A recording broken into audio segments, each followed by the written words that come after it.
May araw talaga na mahina tayo. Alam ko maraming makaka-relate na OFW, lalo na mga kadama na katulad ko. Alam nyo ba, kaming mga kadama, best friend namin yung CR at kwarto namin. Bakit?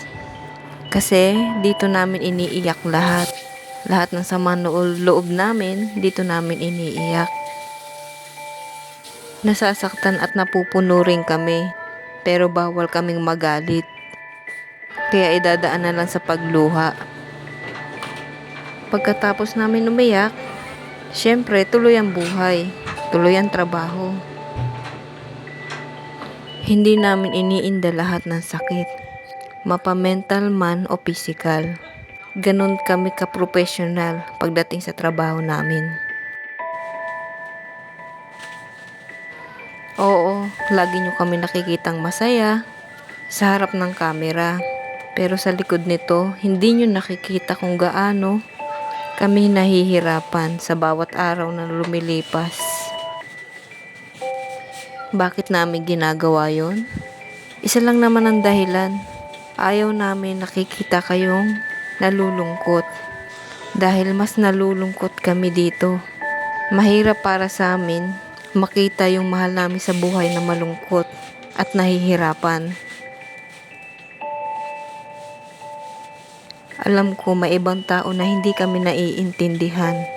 Lalo na sa sitwasyong galit kami at umiiyak nang hindi nyo alam ang dahilan. Sa totoo lang, gusto lang namin ng kausap. Kausap na galing sa inyo na mahal namin sa buhay. Gusto namin makita yung mga ngiti nyo sa labi. Dahil yan ang nagbibigay sa aming saya sa araw-araw. Lalo na sa hamon ng buhay dito sa abroad.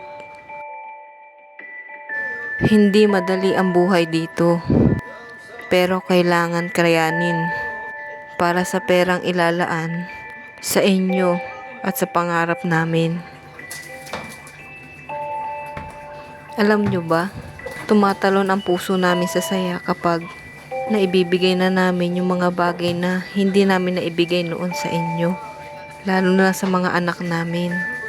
Ang sarap sa pakiramdam na makita na laging busog kayo, higit sa 3 beses nakakakain sa isang araw. Yan yung mga bagay na nagpapasaya sa amin.